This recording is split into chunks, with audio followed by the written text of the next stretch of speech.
Item ಯಾವುದೇ ಇರಲಿ try ಮಾಡಿ ಆಚಿ ಚಿಕನ್ ಮಸಾಲಾ. ಬೆಕ್ಕಿಗ್ ಚಲ್ಲಾಟ ಇಲಿಗ್ ಪ್ರಾಣ ಸಂಕಟ ಗಾದೆ ಕೇಳಿರ್ತೀರಾ ನೀವು. ಆದ್ರಲ್ಲಿ ಬೆಕ್ಕುಗಳಿಗೆ ಚಲ್ಲಾಟ ಮನೆ ಓನರ್ಗೆ ಸಂಕಟ. ಅಕ್ಕಪಕ್ಕದ ಮನೆ ಬೆಕ್ಕುಗಳ ಸರಸದಿಂದಾಗಿ ಮನೆ ಮಂದಿಯ ನೆಮ್ಮದಿ ಹಾಳಾಗ್ಬಿಟ್ಟಿದೆ. ಎರಡು ಮನೆಯ ಕುಟುಂಬಸ್ಥರೇನಿದ್ದಾರೆ ಅವ್ರ ಮಧ್ಯೆ ಈಗ ಕಲಹ ಆಗಿದೆ. ಯಾಕೆ ಅಂತ ಅಂದ್ರೆ ಇದು ಎರಡು ಬೆಕ್ಕುಗಳಿಂದ ನಡೆದಿರುವಂತ ದೊಡ್ಡ ಜಗಳದ ಕತೆ. ಒಂದು ಮನೆಯಲ್ಲಿ ಗಂಡು ಬೆಕ್ಕಿದೆ, ಮತ್ತೊಂದು ಮನೆಯಲ್ಲಿ ಹೆಣ್ಣು ಬೆಕ್ಕಿದೆ. ಈ ಬೆಕ್ಕುಗಳ ಮಿಲನ 4 ಮರಿಗಳಿಗೆ ಜನನ ಆಗಿದೆ. ಇದರಿಂದಾಗಿ ಶೇಷಾದ್ರಿಪುರಂನಲ್ಲಿ ಎರಡು ಕುಟುಂಬಸ್ಥಗಳ ನಡುವೆ ಗಲಾಟೆ ಆಗಿದೆ. ಗಂಡು ಬೆಕ್ಕಿನ ಮನೆಯವರ ಜೊತೆ ಈ ಹೆಣ್ಣು ಬೆಕ್ಕಿನ ಮನೆಯವರು ಕಿರಿಕ್ ತೆಗೆದಿದ್ದಾರೆ. ಸಾಲದ್ದಕ್ಕೆ ತಾಯಿ ಬೆಕ್ಕಿನಿಂದ ಮರಿಗಳನ್ನ ಪಕ್ಕದ ಮನೆಯವರು ಬೇರ್ಪಡಿಸಿದ್ದಾರಂತೆ. ಒಂದು ಮರಿಯನ್ನ ಗಂಡು ಬೆಕ್ಕಿನ ಮನೆಯಲ್ಲಿ ಬಿಟ್ಟಿದ್ದು ಇದು ದೊಡ್ಡ ಗಲಾಟೆಗೆ ಕಾರಣ ಆಗಿದೆ. ಗಂಡು ಬೆಕ್ಕಿನ ಮನೆಯವ್ರ ಜೊತೆ ಹೆಣ್ಣು ಬೆಕ್ಕಿನ ಮನೆಯವರು ತೆಗೆದಿರುವಂತ ಗಲಾಟೆ ಇದೆ. ತದನಂತರ 112ಗೆ ಕಾಲ್ ಮಾಡಿ ದೂರನ್ನು ಕೂಡ ಕೊಟ್ಟಿದ್ದಾರಂತೆ.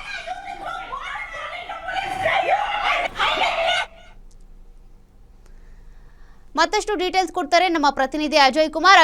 ಈಗ ಬೆಕ್ಕಿಗೆ ಚಲಾಟ ಇಲಿಗೆ ಪ್ರಾಣ ಸಂಕಟ ಕೇಳಿದ್ವಿ, ಬಟ್ ಎರಡು ಬೆಕ್ಕುಗಳಿಂದ ಇಲ್ಲಿ ಕುಟುಂಬಸ್ಥರಿಗೆ ನೆಮ್ಮದಿ ಹಾಳಾಗ್ಬಿಟ್ಟಿದೆ.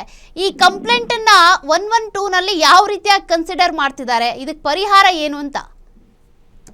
ಖಂಡಿತವಾಗ್ಲೂ ಸೌಖ್ಯ. ಏನಂದ್ರೆ ಇಲ್ಲಿ ಏನು ಎರಡು ಬೆಕ್ಕಿನ ನಡುವೆ ಆದಂತಹ ಏನೊಂದು ಸ್ನೇಹ ಈಗ ಎರಡು ಮನೆಗೆ ಈಗಾಗ್ಲೇ ಒಂದ್ ರೀತಿ ಗಲಾಟೆಗೂ ಕಾರಣ ಆಗಿದೆ ಅಂತಾನೆ ಹೇಳ್ಬೋದು. ಈಗಾಗ್ಲೇ ಏನು ಹೆಣ್ಣು ಬೆಕ್ಕಿನಿದೆ ಅವರ ಮನೆಯವರು ಕೂಡ ಈಗಾಗ್ಲೇ ಅದು ಹಾಕಿದಂತ ಮರಿಗಳೇನಿದೆ ಅದೆಲ್ಲವನ್ನು ಕೂಡ ತಗೊಂಡೋಗಿ ಅವ್ರ ಮನೇಲಿ, ಅಂದ್ರೆ ಗಂಡು ಬೆಕ್ಕೇನಿತ್ತು ಅವ್ರ ಮನೇಲಿ ಕೂಡ ಹಾಕಿ ಆನಂತರ ಅವ್ರಿಗೂ ಕೂಡ ಏನು ಅವಾಚ್ಯ ಶಬ್ದಗಳಿಂದ ನಿಂದಿಸಿ ಆನಂತರ ಅಲ್ಲಿ ಕೂಡ ಗಲಾಟೆಗೂ ಕೂಡ ಈಗಾಗ್ಲೇ ಕಾರಣಕರ್ತರಾಗಿದ್ದಾರೆ ಅಂತಾನು ಕೂಡ ಗೊತ್ತಾಗ್ತಾ ಇರುವಂತದ್ದು. ಈ ವಿಚಾರಕ್ಕೆ ಇನ್ನು ಗಂಡು ಬೆಕ್ಕು ಸಾಕ್ದಂತವ್ರು ಕೂಡ ಈಗಾಗಲೇ 112ಗೂ ಕೂಡ ಕರೆ ಮಾಡಿದ್ದಾರೆ. ಯಾಕಂದ್ರೆ ಇವರು ನಮಗೆ ಆಸಿಡ್ ಹಾಕ್ತಿವಿ ನಿಮ್ಮ ಮಕ್ಕಳಿಗೆ ಅಂತ ಎದುರಿಸಿದ್ದಾರೆ, ಮತ್ತೆ ನೀವೆಲ್ಲೂ ಕೂಡ ಓಡಾಡೋದಕ್ಕೆ ಬಿಡೋದಿಲ್ಲ ನಾವು ಅಂತ ಹೇಳಿ ಈ ಹೆಣ್ಣು ಬೆಕ್ಕನ್ನು ಸಾಕ್ದಂತ ಮನೆಯವರು ಕೂಡ ಈ ರೀತಿಯಾದಂತ ಆರೋಪ ಮಾಡಿದ್ದಾರೆ ಅನ್ನೋ ಒಂದು ಆ ವಿಚಾರಗಳನ್ನು ಕೂಡ ಈಗಾಗಲೇ ಹೇಳಿರುವಂತದ್ದು. ಗಲಾಟೆ ಆದಂತ ಸಂದರ್ಭದಲ್ಲಿ ಕೂಡ ಅವರು 112ಗೂ ಕೂಡ ಕರೆ ಮಾಡಿ ಮಾಹಿತಿಯನ್ನ ಕೊಟ್ಟಿದ್ದಾರೆ. ಈಗಾಗಲೇ ಪೊಲೀಸರು ಕೂಡ NCR ಅನ್ನು ಕೂಡ ದಾಖಲು ಮಾಡ್ಕೊಂಡು ಅವರೆಲ್ಲರಿಗೂ ಕೂಡ ರಾಜಿ ಸಂಧಾನ ಆಗೋದಕ್ಕೂ ಕೂಡ ಸದ್ಯ ಹೇಳಿದ್ದಾರೆ ಅನ್ನೋ ಮಾಹಿತಿ ಕೂಡ ಸಿಗ್ತಾ ಇರುವಂತದ್ದು. ಸೌಖ್ಯ. ಥ್ಯಾಂಕ್ ಯು ಅಜಯ್ ಮಾಹಿತಿಗೆ.